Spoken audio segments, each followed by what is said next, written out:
Bonjour à tous, j'espère que vous êtes en forme. Je vous propose une soupe kabyle tevouftet qui convient au temps du froid avec une saveur unique, riche et réconfortante. C'est un régal. J'espère que vous allez l'essayer. Voici les détails de cette recette. Je dépose une marmite sur un feu moyen, je mets 2 cuillères à soupe d'huile végétale et je verse à l'intérieur un gros oignon émincé avec 3 branches de céleri aussi coupées en petits morceaux, une carotte coupée en rondelles. Concernant les épices, je mets une cuillère à café de cumin, une autre de coriandre moulu et une cuillère à thé de paprika. Je mélange tous ces ingrédients et je les fais revenir environ 3 minutes. Et pendant ce temps de cuisson, n'hésitez pas à les mélanger de temps en temps pour que les saveurs et le goût de chaque légume soient bien mélangés ensemble. Après ces 3 minutes, j'ajoute 2 tomates râpées qui apportent du goût et qui humidifient le mélange. Je l'incorpore, puis je le fais revenir avec les autres ingrédients environ 2 minutes. Donc en tout, environ 5 minutes. Après les 5 minutes, les légumes se sont bien ramollis, les saveurs se sont mélangées.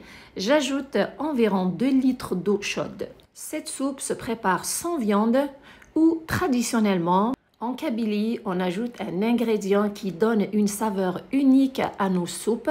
C'est une viande séchée qui a subi un salage à sec, c'est-à-dire la viande est enrobée généreusement de sel pendant plusieurs jours pour la sécher et surtout pour la conserver et la réutiliser dans plusieurs recettes traditionnelles, surtout pour l'utiliser dans les recettes de soupe pendant l'hiver. Il faut surtout lui enlever un peu de son sel avant de la cuisiner. Mes chers abonnés, si jamais vous voulez avoir la méthode pour la préparation de cette viande salée, faites-le moi savoir dans les commentaires.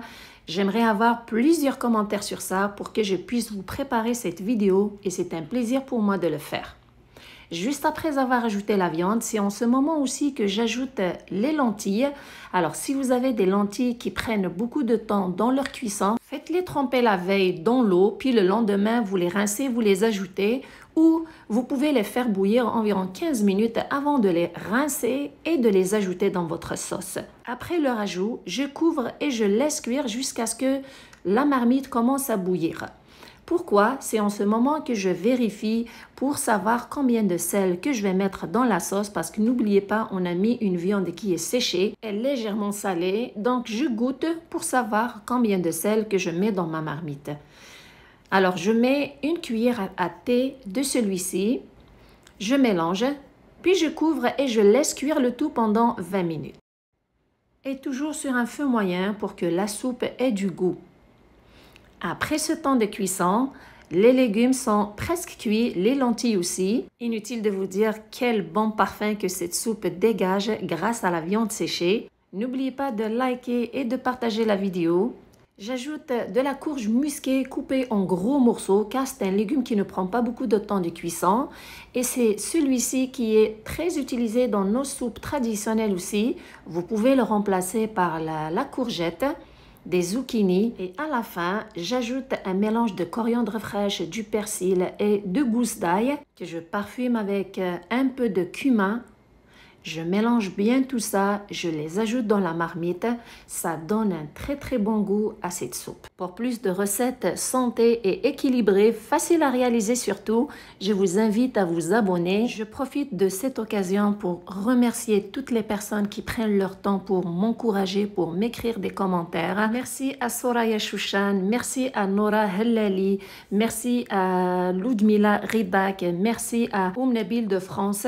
Et tous les autres, merci pour tous ceux qui prennent leur temps de m'écrire et de me faire des commentaires pour m'encourager sur mes recettes. Ça me fait sentir que mes recettes sont intéressantes, alors je vous remercie du fond du cœur. Puis 5 minutes après avoir ajouté la courge musquée, c'est le moment d'ajouter les pâtes. Les voici. Et vous faites, c'est des pâtes qu'on prépare pendant l'été, puis on les sèche à l'air libre pendant des jours, puis on les conserve pour l'hiver pour la préparation de ce genre de soupe. Donc, c'est des pâtes carrées minces. Je les ajoute en ce moment et je les mélange de temps en temps. C'est important de les mélanger pour qu'elles ne collent pas et pour qu'elles ne restent pas au fond de la marmite.